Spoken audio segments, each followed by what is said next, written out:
주님의 이름으로 무난합니다. 안산중학교의 김은성 목사입니다. 오늘 우리가 함께 나눌 주제는 많은 신앙인이 가지고 있는 근원적 질문 중 하나입니다. 하나님께서는 왜 굳이 선악을 알게 하는 나무를 만드셔서 아담으로 하여금 죄를 짓게 하셨을까요? 인간의 원죄는 선악을 알게 하는 나무의 열매를 따먹은 것입니다. 그렇다면 선악을 알게 하는 나무만 없었다면 아담이 죄 짓는 일도 없지 않았을까요? 왜 하나님께서는 동산 가운데 선악을 알게 하는 나무를 두신 걸까요? 지금 이 시간을 통해 선악을 알게 하는 나무를 두신 하나님의 뜻을 조금이라도 깨달을 수 있기를 소망합니다. 선악을 알게 하는 나무에 대한 첫 번째 궁금증입니다.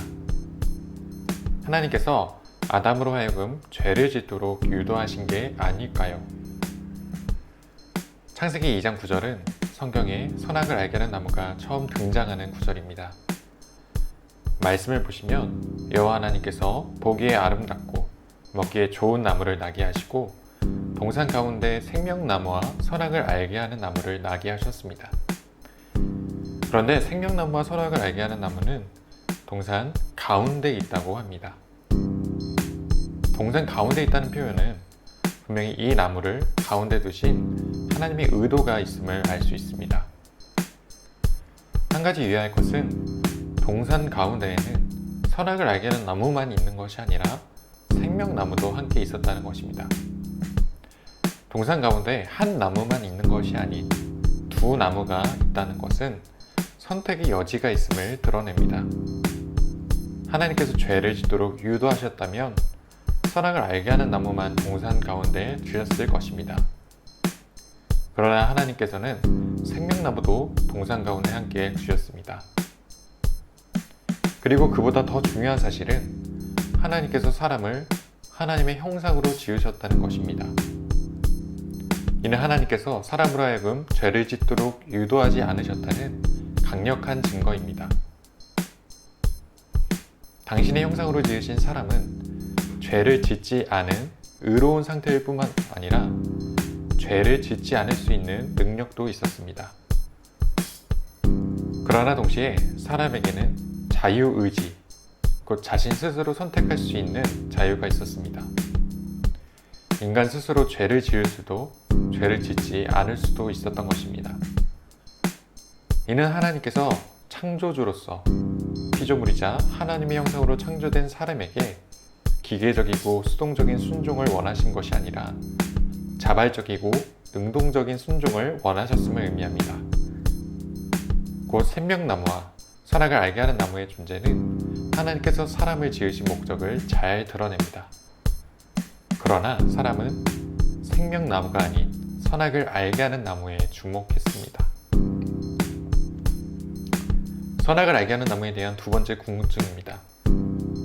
단순히 나무 열매 하나 따먹은 게 그렇게 큰 잘못인가요? 아무리 그래도 나무 열매 하나 따먹은 게 큰 저주를 받을 만큼 그렇게 큰 잘못이라는 물음이 나올 수도 있습니다. 나무 열매 하나를 따먹은 죄가 얼마나 큰 죄인지 이어지는 말씀을 통해 살펴보겠습니다. 창세기 2장 16절과 17절 말씀입니다. 이 두 구절은 하나님께서 사람을 지으시고 특별히 나무 열매에 대해 명령하신 내용입니다. 16절에서 여호와 하나님께서는 사람에게 동산 각종 나무 열매를 의미로 먹는 것을 허용하셨습니다. 그리고 17절에서는 선악을 알게 하는 나무의 열매 단 하나만을 금지하셨습니다. 매우 큰 자유에 매우 작은 책임을 부여하신 것입니다. 이 명령은 창조주이신 하나님께서 피조물인 사람에게 내리시는 아주 간단한 시험과도 같습니다. 앞서 말씀드렸다시피 하나님의 형상으로 창조된 사람에게 이 시험은 결코 어려운 시험이 아니었습니다. 그러나 아담은 이 시험을 통과하지 못합니다. 하나님의 형상으로 창조된 아담이 하나님과 같이 될 것이라는 뱀의 유혹에 넘어졌기 때문입니다. 선악을 알게 하는 나무의 열매를 따먹은 죄는 단지 나무 열매 하나를 따먹은 죄가 아닌 창조주이신 하나님의 유일한 명령을 어기고 하나님과 같이 되고자 한 반역의 죄인 것입니다. 오늘의 결론입니다. 하나님께서는 왜 동산 가운데 선악을 알게 하는 나무를 두셨습니까?